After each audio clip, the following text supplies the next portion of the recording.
What up, what up, what up, what up? It's me, L Teddy 27. Good night, right about the hood. Oh, dear God. I'm already eating and drinking.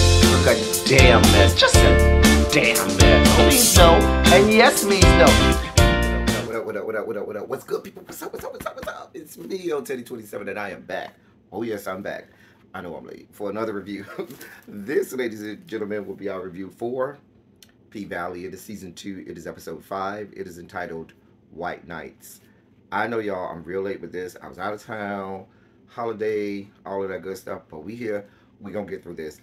This actually, every time I keep saying, you know, last episode was the episode, they're not gonna do no better. Last week's episode was so good, and I was like, yeah, this episode ain't gonna be as good. This episode was better. Shouts out to Katori Hall and Patrick Ian Polk and all of the people down there, down to the writers' room and producers room. Yeah, every, you know, like the old hymnal goes, every round go higher and higher. Since I laid my, is that since I laid my burden down? I don't know, but every round goes higher and higher. Anyway, so we start off. This is the Mississippi episode. Uncle Clifford is narrating the entirety of the episode. He plays narrator, which was a good backdrop. So we start off, we're in Atlanta. I'm assuming that we're in Magic City, but maybe we're at another strip club. Because I've been to Magic City. I don't remember Magic City having that second floor like this club did. We had a strip club in Atlanta. So they're doing what's called the Legends Ball, where they're doing this shout out to all of the stripper legends or whatever. They got Tip Drill. See, Tip Drill, you gonna stop with this Miami Tip stuff. You are Tip Drill. You will always be Tip Drill. You ain't gonna never stop being Tip Drill. Girl, if you don't stop playing with us, Tip Drill. Girl. Anyway, Tip Drill, Jessica Dime, Jocelyn, and some chick named Gigi McGuire. I don't know Gigi McGuire. What club is she famous for? Because I know Tip Drill and Jessica Dime and Jocelyn, all of them worked at King of Diamond in Miami. I'm not familiar with Gigi McGuire. Was she from like Magic City or somewhere in Atlanta? I don't know. Y'all put it in the comment section. Let me know where she's from. But anyway, Mississippi is going to be featured this night. This is her night. She's going to be featured at this Legends Ball where they're paying homage to all of the strippers, adult entertainers that have, years past. Anyway, Rome is in the backstage in the dressing room with Mississippi, telling her, hey, I got this lace front wig line for you. You know, I'm working out the deals and details and everything. We're going to be making big money. And he puts this, I hope ain't nothing in my teeth, y'all. I just got through eating a really good sub, and, But that is so disgusting. I apologize, y'all. Let me take a swig of something. I'm so disgusted. Why do people watch me? Sorry, y'all. Anyway. And so she puts on this blonde wig, which I guess is one of the samples from the wig line or whatnot. So he tells her, hey, we're going to do 2 more weeks. Got 2 more weeks of the Dirty Dozen tour. And she was like, I told you 1 more week. I can't do 2 more weeks. I need to get home to my goddamn kids. And he's like, we got 2 more weeks. You need to make this money. Girl, don't you see I'm trying to get you out of that situation you in over there with Massa? Anyway, so Rome says, listen, don't worry about it. I already called Massa. Massa said it was okay. You can get you can go on these next 2 weeks and we're gonna make this money. I'm gonna get you out of this situation. So then Lil Murder, when Rome goes out there, Lil Murder asks Rome and says, hey, you know, Mississippi having this big ass night. Damn, dog, you couldn't put me down. Let me at least, do a set or something. Let me do a song or something up in here. I could, make a name for myself. Rome looking at him like, bruh, I don't see it for you. I'm not here for you. I ain't never seen it for you. I ain't never been here for you. Leave me the hell alone. Big T, of course, because when Rome came over there, Big T and Murder was having a lover's quarrel or whatnot. Child, Uncle Clifford, you might have lost your man already, child. We'll see, honey. But they arguing like only they can argue. They're not arguing. They're wrapped up in a little bit of an argument, so they decided to argue, and Rome thought that they was getting real heated. They were like, "Fool, we ain't mad at each other. We good. We good. It ain't that serious." So then, we see Joseline. She starts dancing on the strip club or whatnot, and then she introduces Mississippi. Mississippi comes out, does what she does, turns it this, that, and the third, and so forth. Then we have a flashback. So now we flash back to Mississippi in high school. So we find out a little bit of backstory. Gidget used to be the cheerleading captain, the captain of the cheerleading squad down to Chuckalisa High, which had started to get some black kids, but used to be majority white, but started to get some black kids. And this is where we start to see a lot of the not undertones, but overtones of race, black-white issues, racism, even colorism within the black community.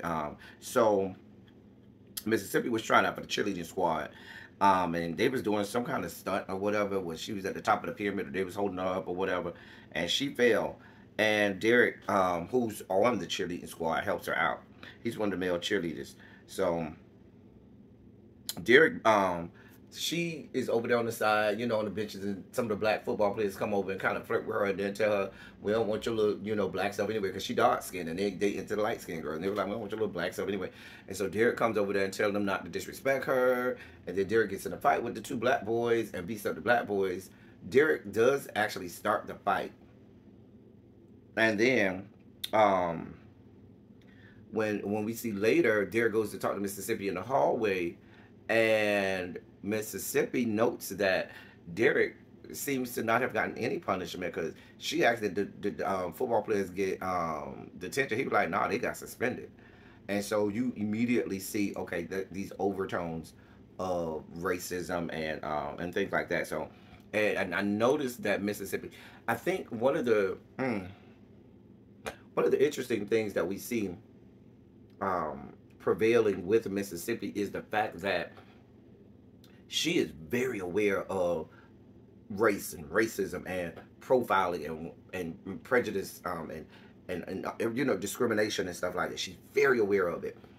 The writers and even Shannon Thornton, who's the actress that plays Mississippi, they all do a great job of trying to make it covert instead of overt. Sometimes it's a little more overt, but it's most time very covert, very subtle in the impact that race and prejudice and bigotry and racism have on her. It's very subtle. Those are undertones, and you see a lot more of it turning into an overtone when we go back to her history. So I just wanted to notate that. So we see her at home with her stepmom and her two stepsisters. And there's this conversation. Two stepsisters are in the beauty pageants or whatever. They light skin like their mama. Mississippi is dark skin. So Mississippi, doing the youngest sister, stepsister hair, done burnt the girl hair off. A mess. Stepmom flips out and everything. Because the stepmom keeps noting that my children, my daughters are beautiful. They have their natural hair. They're beautiful, high yellow skin and all that. A lot of colorism here. Back down to the Chuckalisa High School, Mississippi and her two stepsisters are having lunch with Gidget. So we learn about this dance called the mistletoe. That's a Christmas dance. But now it's turned into two separate dances, because when they started to get more black kids at the school, the white parents were like, we don't want our white kids partying and playing around with these black kids. We're going to have our own private Christmas mistletoe dance for our white kids. The black kids can have their own. So the black kids' Christmas dance is called nigger-toe. The white kids' Christmas dance is called cracker-toe. All birthed from the name of the dance being mistletoe dance. A mess. Anyway, so after school, it's raining, and Derek is riding in his Prius. He offers to give Mississippi a ride home.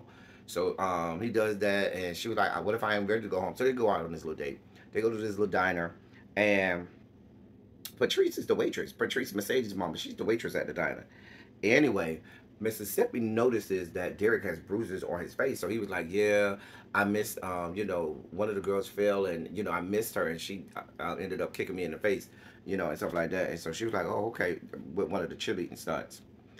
So then we go back to Mississippi's house, and then so the stepmom and two stepsisters are decorating for Christmas, and before Mississippi's dad comes home, and so the stepsisters ask the mom how did she meet Mississippi's dad, and so she was like, yeah, it was very beautiful and magical. It was a fairy tale. I served him, a drink on the airplane because the mom used to be a stepmom used to be a not waitress, a flight attendant. And Mississippi was like, you leaving out a whole lot of parts. Like, you leaving out the whole fact that you served him and his wife, and you're a whole ass homewrecker, turned into homemaker. And they get into this big argument. The stepmom throws mashed potatoes at Mississippi. She throws a whole bowl of food at her. They calling each other bitches and hoes and all kinds of shit. It gets to be a real heated food fight and verbal fight. A mess. Now, Mississippi was out of goddamn line. She was out of line. I ain't gonna lie. Regardless of what happened, I understand she had her feelings because, that's your mama. You love your mama. But Mississippi did kind of start the whole argument with calling the lady homewrecker turned homemaker or whatever she called it. She was kind of out of line. And so the mama was still out of line for throwing the mashed potatoes at her. And it just went from there. It just escalated from there. It was a whole mess. And so you see Mississippi upstairs in her room while the dad and the stepmom is downstairs arguing. Stepmom like, I will not let her disrespect me. Oh, hell no. Girl. Because Mississippi was like, I may look bougie and stuff like that, but I'll pull out a Beretta or whatever because I'm about that. Like, child. It was a whole mess. Back to present day, we down to the script club again, and Joseline, as much as she can, tries to give Mississippi some advice on what's going on, and I mean not just what's going on, but the fact that this is her night and how this is her opportunity to really, really make it and make it big. The fact that she called a metaphor a megaphor, Joseline, get your life. First of all, I can't even take you seriously, Joseline. Like, there's no good or great advice that can be uttered coming out of the lips of Joseline Hernandez. I'm just saying. Because you can't be Joseline Hernandez without being a hoe first. It's the first syllable. Anyway, back to the past. It's the night of the mistletoe dance. Mississippi ain't going. She ain't going. She got on some sweatpants and a t-shirt, and so the other two stepsisters, they done got all dolled up and dressed in some nice, dresses and whatever, and their dates are there. They apparently are going to nigger toe, not cracker toe. And so the dad tells Mississippi, hey, take a picture of me and the girls, meaning his stepdaughters and not her. So when he tries to hug, especially the oldest stepdaughter in the picture, to take the picture, the oldest stepdaughter kind of pushed off on him, which, alludes to the fact that he's probably either touching her, tried to touch her, trying to make advances on her. We don't know definitively, but it's something strange going on between the older stepdaughter, Alicia, and the dad. It ain't a good strange either. I'm just saying. I don't know if we'll ever get down to the bottom of that, but I think they just wanted to allude to that and just leave it there. Which is okay, because it allows your mind to wander and try to, figure out. It just paints the father in a negative light. And so there was a great job done in giving us this casting this, very dark shadow on all of who the father is. Even though we saw very little of the father, you came off feeling very negatively about him, which was great storytelling. Don't show us a whole lot of him, but we still come off with a very almost this detailed image of who he was as a father. Very good writing. So then while they're taking a picture, doorbell rings. Derek comes in. He got a dress for Mississippi, shoes and everything, and surprise her, he's taking her to Krakatoa. Y'all going to Niggertoe? We going to Krakatoa. Mind you, she upstairs trying to do sit-ups and put on all kinds of Spanx and spandex or whatever she can to get fitted in this dress that really don't fit her. But she manages to get into it, honey. I guess she had to put on that second and third piece of spandex and Spanx. Anyway, so while Derek and Mississippi are at Krakatoa, The two stepsisters and Gidget are there with their dates at Niggertoe. Gidget is trail trash. She ain't got no money to be a Krakatoa, even though she white. So, we find out that Derek's mom is one of the main chaperones at Krakatoa, and so when Derek ends up with Mississippi underneath the mistletoe, he tries to go in for the kid for a kiss, and the mom was like, "Bitch, I know you the fuck lying, and don't let them kiss." I was like, "Oh." When they get ready to leave, Derek, tells him about his mom. Oh, my mom's all barking, no bite. And so he was like, "What?" Mississippi was like, "Well, what about your dad?" So he tells her about his dad and how his dad is abusive, and she figures out that that bruise wasn't from a missed stunt on the cheerleading squad. It was from Derek's dad whooping his ass. Baby, they go and fuck in the Prius. Okay, they go to they get in the Prius. They fuck apparently with no condom. And then Mississippi comes home, and the stepmom is still woke. And stepmom isn't too mad because the other two stepsisters are still out hoeing, finishing up their date to Niggertoe. Anyway, but she gives Mississippi a warning about Derek, and she says, "Don't become his baby doll. He'll always find another one to buy." She gave Mississippi a warning about Derek. At this point, Mississippi don't like the stepmom, so she's not going to listen to nothing the stepmom got to say. Back to present day, Keyshawn is counting all her money that she made from her night at the strip club. And so Big Teak and Murder had this like another lover's quarrel. They argue again. And so when Murder goes to try and calm Big Teak down, telepathically, Keyshawn asks Wody, "Are these niggas fucking?" And Wody goes, "I think these niggas is fucking."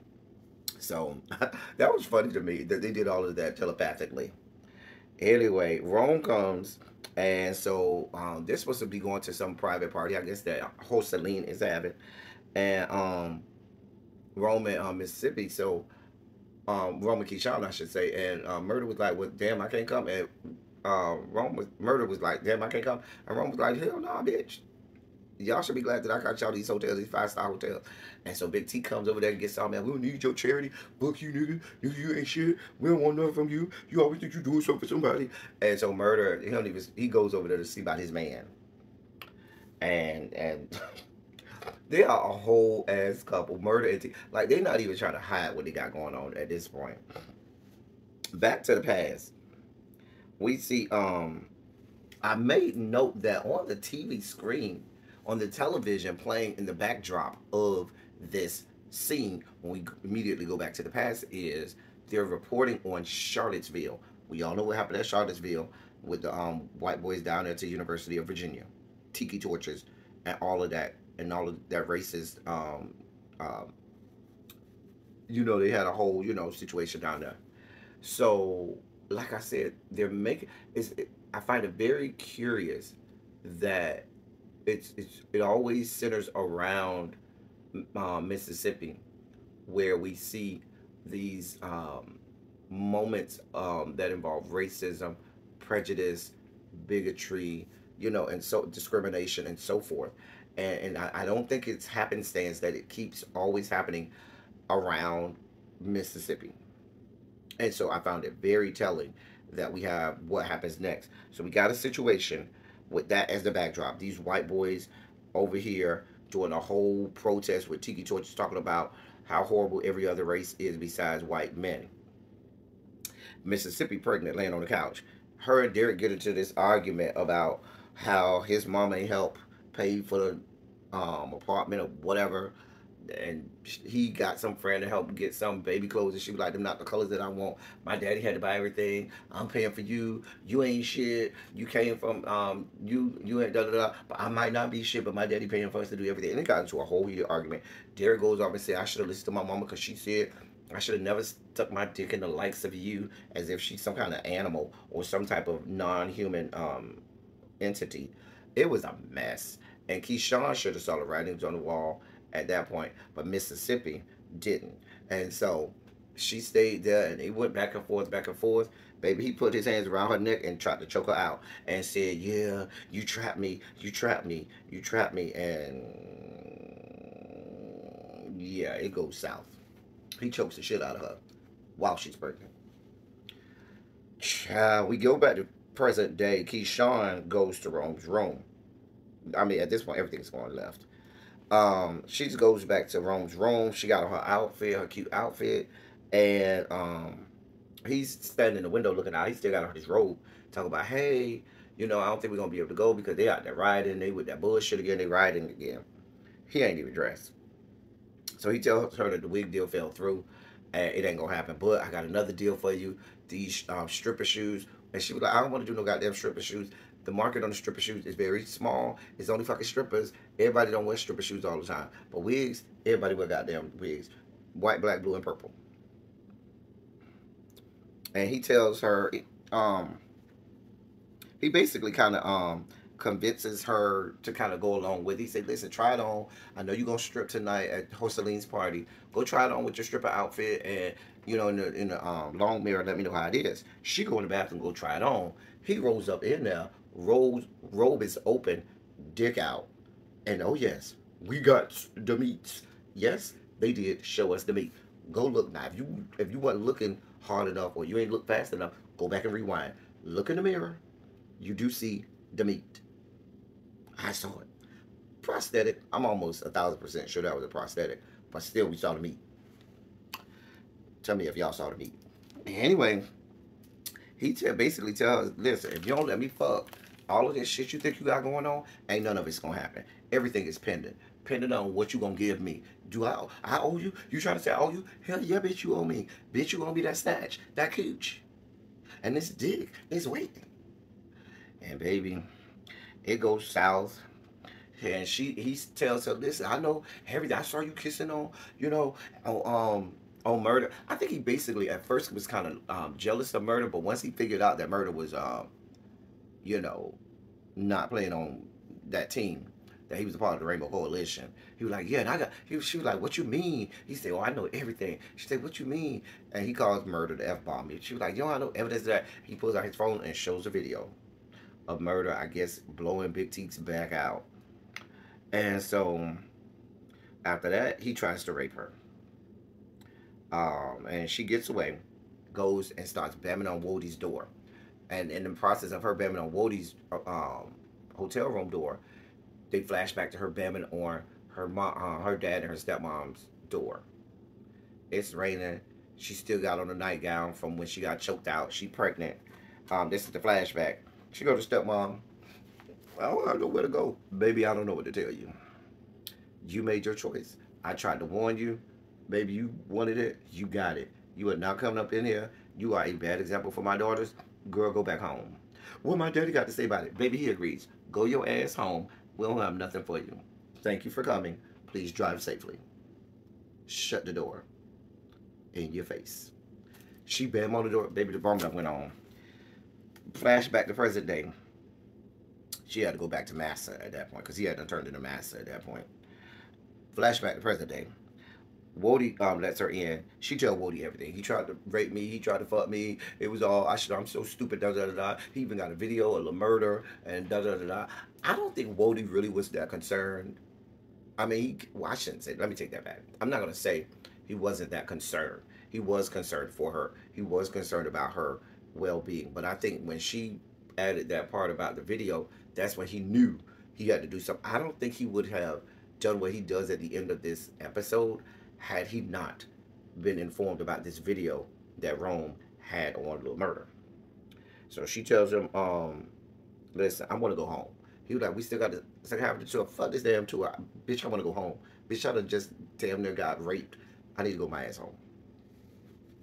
So, we flash back to the past. She goes in the room. She goes back in the house.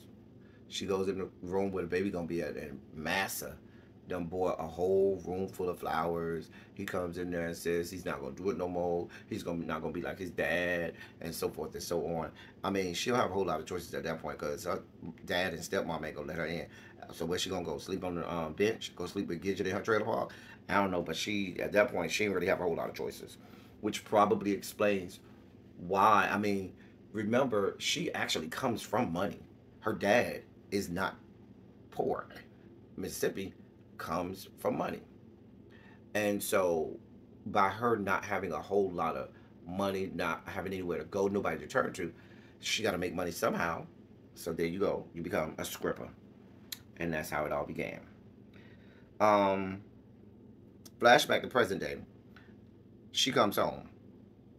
You know, the babies are not respond. Why is this thing still on too? Dear God. The babies are not responding to her because they ain't seen her in 2 weeks. So, you know, she trying to pick up the oldest boy. He's crying. Next day, but she noticed he's favoring, you know, his arm. So the next day, she takes him to the doctor to get him checked out. Doctor said your baby got dislocated arm, but the doctor, you know, tries at first to chop it up as, you know, we see these injuries a lot with children, so forth and so on. It's not uncommon. He'll be fine. Have him wear this brace. Probably give him some medicine or whatever, and he'll get over it. But while he's doing that, while he's saying this to Mississippi, the way Mississippi was holding the baby, his shirt kind of came up. Now, and the nurse notices there's some bruises on the baby's back. Now, my thing about it is this. I have a hard time believing that that Mississippi would take that child to the doctor and not have dressed that child. I have every reason to believe she dressed that child. And if she dressed her child, probably took the child a bath, and then dressed the child. If you took that child a bath and dressed that child, you know, black people, we don't take our children. You know, you do not go to the hospital. You do not go to the doctor without taking you a good bath. So I know she bathed that child before she brought him there. And you mean to tell me you ain't see those bruises? And if you did see those bruises, you would have made you would have made sure that either one, you didn't take him, or two, you made sure they remain hidden. Because you know, if you take, that's grounds for them to call you know, CPS on you. You go to the doctor and you have some bruises that you can't account for, they will call CPS and snatch that child out your house. So something's off about that part for me. That was the one part that was off for me. So, but anyway, she goes home and she tells Derek, listen, the doctor says he has a dislocated elbow. Why are you beating my child? What are you doing to my goddamn child? She said you could beat on me, but what you're not going to do is be beating on my child. He said my mama and my daddy spanked me. I'm going to spank my goddamn children. He's 3 years old. I don't care. He cried too much. He's going to cry. They get into this whole heated argument. Next thing you know, we got a whole reenactment of that scene from What's Love Got to Do It, where I drug Tina down that hallway, kicking and screaming about her hair, because you got Massa dragging Mississippi down, Keyshawn, I should say, down this damn hallway in the goddamn house, beating her down because he slapped the shit out of her till she hit the ground, till he drags her. I mean, it was a whole, you know, it was a perfect reenactment of What's Love Got to Do With It. Perfect reenactment. And he choking her out. She bleeding and everything. He choking her out. He picks up that iron about to burn her face. She's like, no, anywhere but my face. Anywhere but my face. And he stops. Yeah. That went left real fast. I don't like watching those type. I mean, me personally, I don't like to watch scenes like that. They're very hard to watch. They're very hard to watch. Because I don't like anything involving domestic violence. Hell, I don't like when I have friends that are in relationship. They can be boyfriend and girlfriend, boyfriend and boyfriend, or whatever they are. And I'm around you, and y'all get into these heated, knockdown, drag out arguments. Like, I don't even like that kind of stuff. So I definitely am not here for any amount of domestic violence at all. So that happened. I don't know if she's gonna get the picture, because you would think that the moment that he's dislocating your child's elbow, that you would get your ass the hell out of Dodge. And he meant that. He ain't apologizing. At this point, it's present day. He is not apologizing. He's lockstep again. You ain't gonna tell me how to discipline my child. I do what I want to my child. Listen, I don't know what else we could do about Mississippi, because if him beating her kids ain't a reason for her to leave, I don't know what will be. But I guess Here's what it is. So then we get to the final scene. Rome is having this whole sex party at his suite. Baby, they is in there getting it down. Okay, a whole ass sex party. Rome tells, Wody comes, tells Rome, hey, I need to talk to you about, the second half of the tour. So he goes in there, he does. He said, man, I got you a little something. So he said, oh, you got me that good shit, because we all know Rome likes to, smoke the cocaine. So he goes in there, they cut it up or whatever. He said, so Rome is like, oh, no, you go first. And so Wody fakes like he sniffs it and don't sniff nothing. So he gives the little, straw, whatever, to Rome. And Rome takes a line. So they really started talking about the second half. So he's like, man, what we going to do with Mississippi not being there? And so Rome was like, well, I can get one of my other artists to come out. And so Wody was like, yeah, so you want Murder to open up for them or something? He was like, man, I don't know. He just didn't catch on. And so Rome takes another line. So then after, maybe a minute or so, you could tell Rome is having difficulty. Like, he was like, man, I don't know, that shit hit me hard. And it's all downhill from there. He started ODing and everything. And Wody has this, Wody has this soliloquy where he talks about dying and, you got it the easy way. And, we call OD and soft suicides. And he talks about how maybe we could give you an open casket because, I done seen some bad ones when it's, some man got shot in the face by his sister or some lady hung herself and rotted to the point where she fell out of the doggone thing. It's so interesting because he started off talking about the bad mama say. He said, you ever seen somebody get killed, die? He was like, yeah, I saw my mama die. And he told the bear, well, we made her look good, huh? Made her good look to see God or the devil. He was like, my mama in heaven. Child of mess. You should have knew when he started talking about your mama up front that it was a problem. So, now I made note that as Rome was dying, Wody and his sexy ass with that deep ass voice, beautiful chocolate skin, all that chocolatey goodness with the deep ass voice. Anyway, I'm sorry I got sidetracked. Wody asks him about the video. Say, Keyshawn told me everything, where that video at. And Rome commences to OD because we found out it was fentanyl that he put in the cocaine. But he dies. He never got the video. It goes off from there. My problem is this. We never got the video. Like, what happened to the video? I don't know, y'all. It was such a good episode. I think we needed that backstory. I wonder if they're going to give us anyone else's backstory. Like, I really, at this point, want to know. Like, are we going to get a little murder backstory? Are we going to get an Uncle Clifford backstory? Or is Keyshawn's backstory going to be the only one we get? That's a good question. Or even Haley's backstory. I don't know. I think I'll feel cheated if the only backstory we got is Keyshawn. But we'll see. I want to know what's going to happen when Uncle Clifford meets Big Teak and sees the chemistry between Big Teak and Lil Murder. I want to know who's going to win this mayor's race out of interim mayor Kyle, Patrice, and Andre. I just want to know a lot. I do want them to keep giving me the meats. I appreciate y'all, Patrick E. and Katori Hall, for giving us the meats. Now y'all finally giving us meat that we want to see and not meat that we don't want to see. Anyway, y'all get in the comment section. I know these videos have been long, but hey, it's good stuff. This stuff is hard to do. You can't just do this kind of video review in 20 minutes. Your review for P-Valley can't be like 15, 20 minutes. You gotta get in there. Anyway, that's all I got for y'all. Until next time, thank y'all for coming. Y'all drive safely. I'm out.